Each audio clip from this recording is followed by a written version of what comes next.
Bismillahirrahmanirrahim. Assalamualaikum warahmatullahi wabarakatuh. Alhamdulillahi rabbil alamin. Wabihi nasta'inu ala umuri dunya waddin. Wassalatu wassalamu ala asrafil anbiya'i wal mursalin. Wa ala alihi wa ashabihi ajmain. Asyhadu an la ilaha illallah wa ashhadu anna Muhammad Rasulullah. Allahumma salli wa sallim wa barik alaih.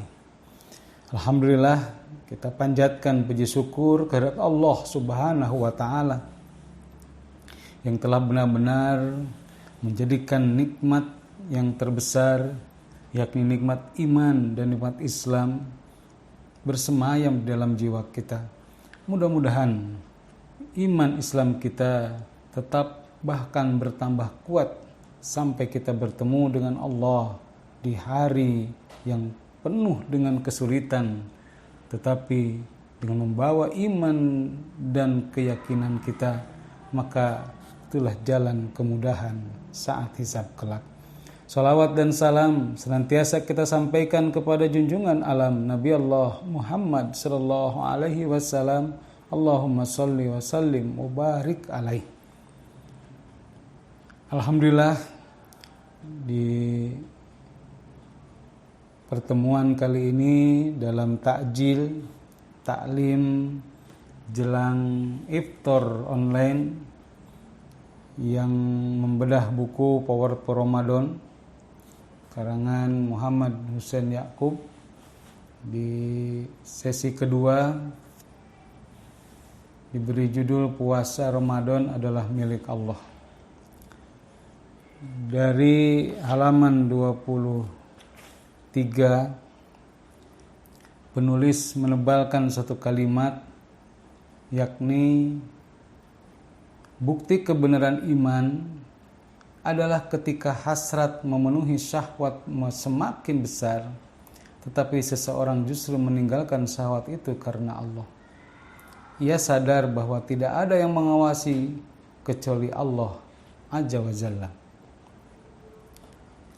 Allah menjadikan puasa untuk menghentikan dorongan syahwat makan, minum, dan berhubungan suami istri hanya untuk dirinya.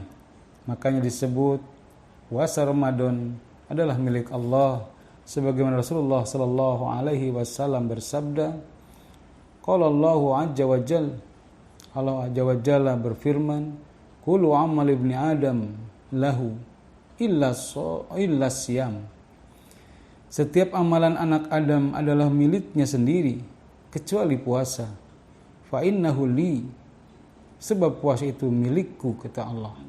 Wa anna ajri, dan akulah yang memberi pahala kepadanya atas puasa itu secara langsung. Allah Subhanahu wa taala menghususkan puasa atas amal ibadah yang lain untuk dirinya sendiri. Oleh sebab itu dia melanjutkan firman-Nya dengan ungkapan, sebab dia meninggalkan syahwat makan dan minumnya demi untukku. Ibnu Rajab rahimahullah berkata, banyak tafsir dari firman Allah Subhanahu wa taala tentang puasa itu milikku. Adapun yang terbaik adalah dua pendapat berikut ini. Pendapat pertama adalah puasa adalah meninggalkan syahwat yang biasanya memenuhi manusia cenderung kepadanya, juga meninggalkan hak-hak dirinya. Semua itu dilakukan karena Allah saja. Hal ini tidak terdapat dalam ibadah selain puasa. Mungkin ada ibadah ikhram, ia meninggalkan syahwat, namun tidak diharamkan untuk makan dan minum. Juga ibadah yang lain. Adapun sholat, misalkan dia memang meninggalkan segala bentuk syahwat makan minum, tapi waktunya tidaklah terlalu panjang. Puasa Ramadan sebulan penuh, dari mulai azan subuh sampai maghrib, harus menahan syahwat makan dan minum, dan tidak ada yang bisa melihat menilai kecuali Allah saja, karena puasa Ramadan adalah milik Allah Subhanahu wa taala. Sebagaimana diriwayatkan oleh Abu Darda yang menuturkan, kami pernah bersama Rasulullah Shallallahu alaihi wasallam dalam perjalanan di bulan Ramadan. Salah seorang di antara kami meletakkan tangan di atas kepala karena panas yang menyengat. Di antara kami tidak ada yang berpuasa kecuali Rasulullah Shallallahu alaihi wasallam dan Abdullah bin Rawaha. Bahkan dalam kitab Al-Muwatta disebutkan bahwa Nabi Shallallahu alaihi wasallam mengguyurkan air ke kepalanya ketika beliau sedang berpuasa sebabkan haus dan sangat panas. Jadi bukti kebenaran iman adalah ketika hasrat memenuhi syahwat semakin besar, tetapi seseorang justru meninggalkan syahwat itu karena Allah. Ia sadar bahwa tidak ada yang mengawasi kecuali Allah. Orang yang berpuasa menyadari bahwa ia mempunyai Rob yang mengawasinya ketika ia sendiri, dan Robnya telah mengharamkan atas dirinya untuk memenuhi syahwat yang menjadi tabiat penciptaannya, dan ia pun taat kepada Robnya, memenuhi perintahnya dan menjauhi larangannya karena takut kepada siksanya dan mengharap pahala darinya. Maka Allah dalam tanda petik berterima kasih kepadanya atas tindakan itu, dan dikhususkan amal itu untuk dirinya. Oleh karena itu Allah berfirman, ia meninggalkan syahwat makan dan minumnya demi aku.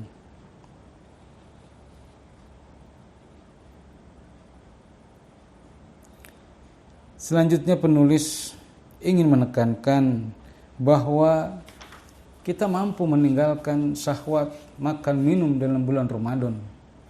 Tapi sebenarnya ketika kita mampu melakukan perbuatan yang tidak ada sedikit pun tampak dalam keadaan ibadah itu, maka apalagi kalau larangan-larangan yang sudah jelas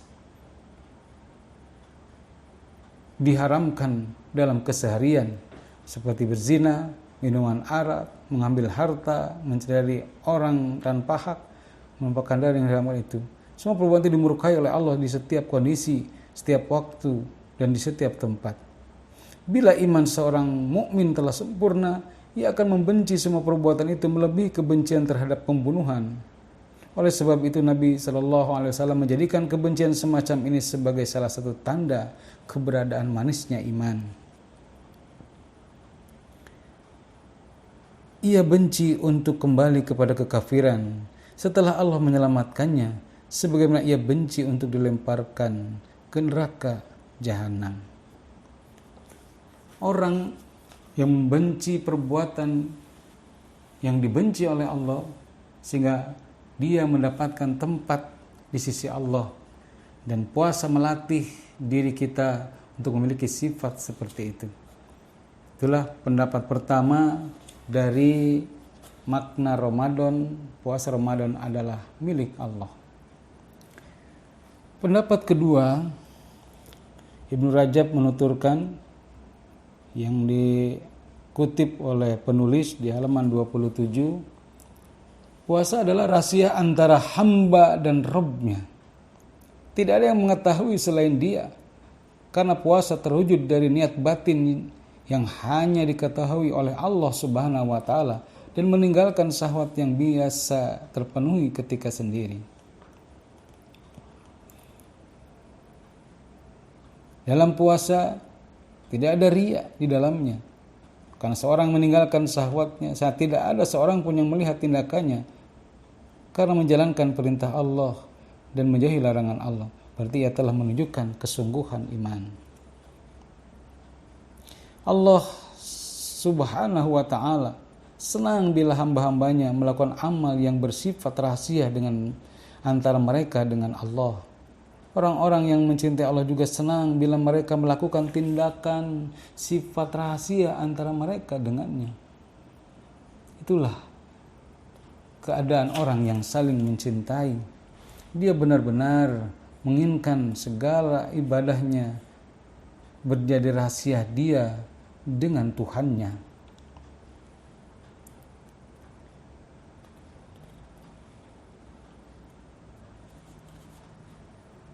Akan tetapi hendaklah diketahui bahwa mendekatkan diri atau bertakarub kepada Allah dengan meninggalkan syahwat-syahwat yang mubah di luar puasa dilakukan setelah meninggalkan larangannya pada setiap kondisi apapun yang dilarang Allah Subhanahu wa taala, seperti berdusta, bertindak zalim, sewenang-wenang kepada orang lain, berkaitan dengan darah dan harta serta kehormatan mereka. Untuk itu Nabi Muhammad SAW bersabda, barang siapa yang tidak meninggalkan perkataan dustanya, Allah Subhanahu wa taala tidak butuh tindakan meninggalkan makan dan minumnya. Ada amal rahasia, ada amal yang tampak. Amal rahasia membentuk jiwa untuk benar-benar merasakan kedekatan dan ibadah penuh cinta dengan Allah, sehingga Allah menjadikan amal-amal itu rahasia antara hamba dan dirinya. Tetapi ketika amal-amal yang tampak, pelanggaran-pelanggaran yang nampak jelas, sebenarnya menjadi bagian yang justru harus terdahulu terhindarkan dalam kehidupan seorang yang beriman.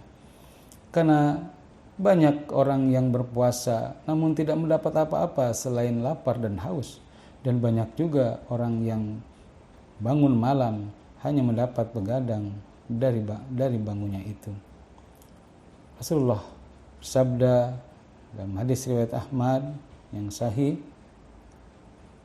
rubba sha'iman hazuhu minas siyam alju wal atas wa rubba qa'imin hazuhu minal qiyam was sahar. Berapa banyak orang yang berpuasa hanya mendapatkan lapar dan haus dari puasanya, dan berapa banyak orang yang bangun malam untuk sholat hanya mendapatkan begadang dari bangunnya itu. Ada amal-amal yang sebetulnya sudah menjadi rahasia dia dengan Allah, namun ternyata dia tidak mendapat apa-apa dari yang dirahasiakan itu karena tidak benar-benar dilandasi oleh benar cinta dan kedekatan dengan Allah. Dengan kata lain, bertakarub kepada Allah dengan meninggalkan hal yang dibolehkan tidak menjadi sempurna kecuali setelah meninggalkan perkara-perkara yang diharamkan. Itulah, mudah-mudahan Allah menjadikan puasa kita menjadi sempurna antara sebagai wujud antara hamba dan Tuhannya, wujud dari kecintaan, kesadaran sebagai seorang yang ingin mendapatkan keridhoannya sebagai tujuan dari ibadah kita. Demikian takjil edisi kedua. Mudah-mudahan kita amal-amal kita dan seluruh niat serta dakwah kita diterima oleh Allah Subhanahu wa taala sampai kita mengetuk pintu surga dengan benar-benar mendapatkan ucapan salamun qaulam mir rabbir rahim. Selamat untukmu dari Tuhan yang Maha Pengasih lagi Maha Penyayang. Billahi fisabilil haq.